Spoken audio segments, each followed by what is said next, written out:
Porsche crash took place in India's Pune. अमीर घर का 16 साल का 17 साल का बेटा पोर्श गाड़ी को शराब पी के चलाता है और दो लोगों की हत्या करता है। जय हिंद दोस्तों, আমাদের দেশের একই অবস্থা। সাধারণ মানুষের জীবনের কি কোনো মূল্য নেই? আর কিছু ধনী ব্যক্তিরা যা খুশি তাই করবে। পকেটে যদি টাকা থাকে আর সিস্টেম যদি নিজের বন্ধু হয়, তাহলে অপরাধীকে অপরাধ করবার পরে থানায় বসিয়ে তাকে পিৎজা খাওয়ানো হয়। কতটা তাজ্জব ব্যাপার। ঠিক এমনই একটি ঘটনা ঘটে মহারাষ্ট্রের পুনে শহরে পোর্শে কার অ্যাক্সিডেন্টে। 19 মে 2024 সালে রাত প্রায় 2টোর সময় 17 বছর 8 মাস বয়সের বেদান্ত আগারওয়াল মদ খেয়ে মাতাল হয়ে তার 5 কোটি টাকার পোর্শে টাইকন গাড়ি নিয়ে 180-200 কিলোমিটার স্পিডে গিয়ে একটি মোটরসাইকেল অ্যাক্সিডেন্ট করে এবং দুইজনকে স্পটে ডেড করে ফেলে। তারপরে যেটা ঘটলো সেটা শুনলে আপনারা অবাক হয়ে যাবেন। তো চলুন বন্ধুরা, প্রতিবারের মতো শুরু থেকেই শুরু করি। দিনটি ছিল 18 মে। আনিশ এবং আশ্বিনী দুইজনে পুনেতে একটি আইটিআই কোম্পানিতে চাকরি করত। এদের দুইজনের বয়স ছিল মাত্র 24 বছর। সেই দিন রাতে আনিশ এবং আশ্বিনী তাদের বন্ধুদের সঙ্গে পুনে কল্যাণী এলাকায় বালার নামক একটি ক্লাবে পার্টি করতে গিয়েছিল এবং ঠিক সেইখান থেকে 3 কিলোমিটার দূরে ব্রহ্মা রিয়ালিটি অ্যান্ড ইনফ্রাস্ট্রাকচারাল কোম্পানির ওনার বিশাল আগারওয়ালের ছেলে বেদান্ত আগারওয়াল ও তার 12 জন বন্ধু মিলে সিবিএসসি রেজাল্ট সেলিব্রেট করবার জন্য রাত 10:45 পুনে কল্যাণী এলাকায় কোচি নামক একটি বারে পার্টি করতে যায়। তারপর বেদান্ত আগারওয়াল ও তার 12 জন বন্ধু মিলে এতটা খাওয়া দাওয়া ও মদ পান করে যে মাত্র 1.5 ঘন্টার মধ্যে 48,000 টাকা বিল হয়ে যায় সেখানে। এবং যখন রাত 12টা বেজে যায় তখন ওই বারে বেদান্ত আগারওয়াল ও তার বন্ধুদের সার্ভ করা বন্ধ করে দেয়, যে কারণে বেদান্ত আগারওয়াল ও তার 12 জন বন্ধু মিলে সেইখান থেকে বেরিয়ে আসে এবং পাশের অন্য একটি বারে ফের পার্টি করতে যায়। এইখানে প্রশ্ন হচ্ছে, কোনো বারে ঢুকতে গেলে আইডি কার্ড দেখাতে হয়, কারণ 18 বছরের নিচেই মদ খাওয়া আইনত অপরাধ। কিন্তু এইখানে বেদান্ত আগারওয়ালের বয়স ছিল মাত্র 17 বছর 8 মাস। তারপরেও তাকে এই বারগুলিতে মদ খাওয়ার জন্য অ্যালাউ করা হয়, কারণ সে বড়লোক বাপের ছেলে। যদি তাকে কিছু বলা হয় তাহলে অনেক প্রবলেম হতে পারে। বস, এগুলি আসলে মানি পাওয়ার।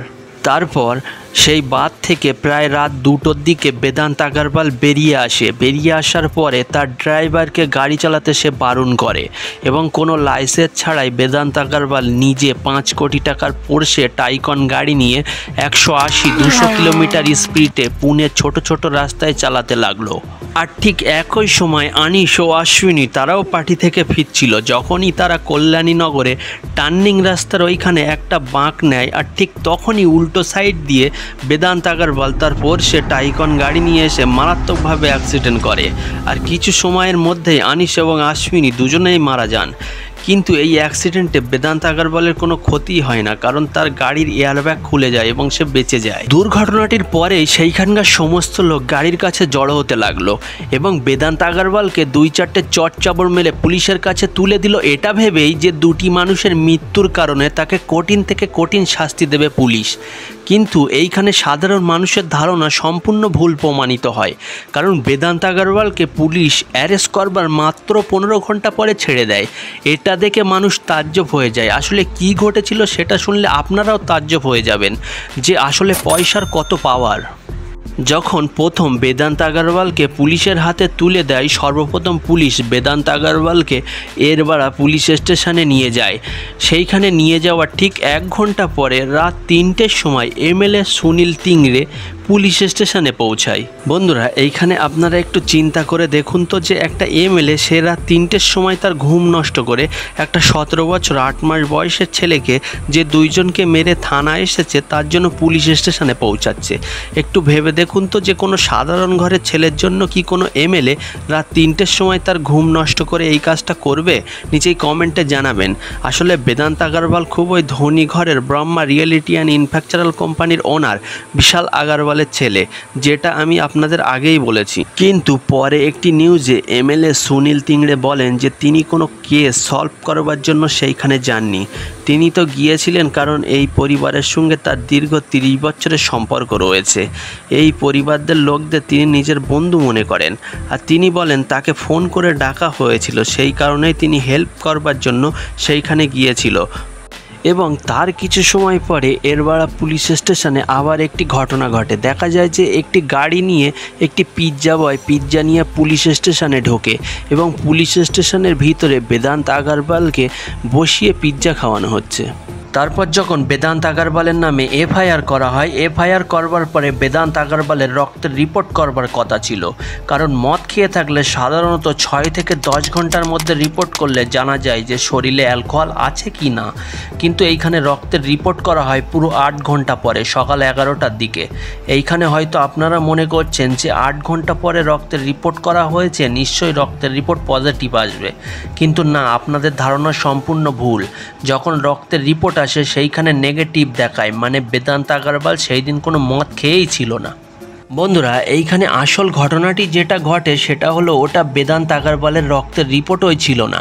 যখন বেদান্ত আগরওয়ালের রক্তের রিপোর্ট করবার জন্য পুনের সামুল জেনারেল হাসপাতালে পাঠানো হয়, সেইখানে বেদান্ত আগরওয়ালের রক্তের স্যাম্পল ফেলে দেওয়া হয় এবং অন্য একটি ব্লাড স্যাম্পল দিয়ে রিপোর্ট তৈরি করা হয়। তারপর জানা যায় যে হাসপাতালের ফরেন্সিক মেডিসিন বিভাগের প্রধান ডাক্তার অজয় তাওয়েরে এবং চিফ মেডিকেল অফিসার ডাক্তার শ্রীহরি হালনরকে এই রক্তের রিপোর্ট করবার জন্য বেদান্ত আগরওয়ালের পরিবার 3 লাখ টাকা ঘুষ দিয়েছিল। এরপর আবার একটি বড় ক্রাইম করে বেদান্ত আগরওয়ালের দাদা। তিনি তো ড্রাইভারকে হুমকি দিতে লাগে এবং সমস্ত দোষ ড্রাইভারকে নিতে বলে। তিনি ড্রাইভারকে বলেন যে তুই স্বীকার কর যে সেই দিন গাড়ি তুই চালাচ্ছিলিস, কিন্তু থ্যাঙ্কসফুলি সেই দিন অনেক সাক্ষী থাকার কারণে এটা সম্ভব হয়নি। কিন্তু এরপরে আরেকটি তাজ্জব ব্যাপার ঘটে, যেটা হলো যখন জুবিনাইল জাস্টিস বোর্ড বেল দিয়ে দেয় বেদান্ত আগরওয়ালকে, এবং জুবিনাইল জাস্টিস বোর্ড বেল দেওয়ার সময় বেদান্ত আগরওয়ালকে কী শাস্তি দেয় আপনারা শুনবেন, শুনলে অবাক হয়ে যাবেন। শাস্তি হিসাবে দেওয়া হয় নাম্বার 1 সড়ক দুর্ঘটনা এবং তাদের সমাধানের ওপর একটি 300 শব্দের প্রবন্ধন লিখবে বেদান্ত আগরওয়াল। নাম্বার 2 15 দিন ট্রাফিক পুলিশের সঙ্গে কাজ করবে বেদান্ত আগরওয়াল। এবং নাম্বার 3 তার মদ্যপানের অভ্যাস এবং মানসিক চিকিৎসার জন্য কাউন্সিলিং করা হবে। আচ্ছা, এইখানে একটা জিনিস ভাবুন তো, যে 2টি মানুষের মারবার শাস্তি কি এটাই হতে পারে? যখন এই খবরটি সকলে জানতে পারে তখন সমস্ত সোশ্যাল মিডিয়া এটি নিয়ে বিক্ষোভ করতে লাগে, যে কারণে তারপরে পুলিশ বেদান্ত আগরওয়ালের বিরুদ্ধে বেপরোয়া গাড়ি চালানো এবং আইপিসি ধারা 304A, 279, 337, 338 এবং 427 এর পাশাপাশি মহারাষ্ট্র মোটর ভেহিকলস অ্যাক্ট ধারা 185 মদ খেয়ে ড্রাইভিং করবার অপরাধের শাস্তি দেওয়া হয়। এছাড়া আদালত 31শে মে রায়ে বেদান্ত আগরওয়ালের বাবা এবং দাদাকে তাদের ড্রাইভারকে হুমকি এবং অন্যায়ভাবে আটকে রাখবার অভিযোগে 14 দিনের জন্য বিচার বিভাগের হেফাজতে রিমান্ডে পাঠায়। এছাড়া মহারাষ্ট্রের ডেপুটি সিএম দেবেন্দ্র ফডনবিস পুনে গাড়ি দুর্ঘটনায় জুবিনাইল জাস্টিস বোর্ডের দৃষ্টিভঙ্গি নিয়ে শোক প্রকাশ করেন। তাছাড়া তিনি আরও বলেন যে 2012 সালে নির্ভয়া মামলার পরে কিশোর বিচারের ক্ষেত্রে পরিবর্তন করা হয়েছিল, যে অভিযুক্তদের বয়স যদি 16 বছরের বেশি হয় এবং অপরাধটি জঘন্য হয় তবে অভিযুক্তকে প্রাপ্তবয়স্ক হিসাবে বিবেচনা করতে হবে। সো বন্ধুরা, আজকের ভিডিওটি এতটুকুই ছিল। যদি ভিডিওটি তোমাদের কাছে ভালো লাগে তাহলে লাইক করবে, চ্যানেলটি সাবস্ক্রাইব করবে। আবার দেখা হবে নতুন কোনো ইন্টারেস্টিং ভিডিওতে। তত সময় সবাই ভালো থাকবে।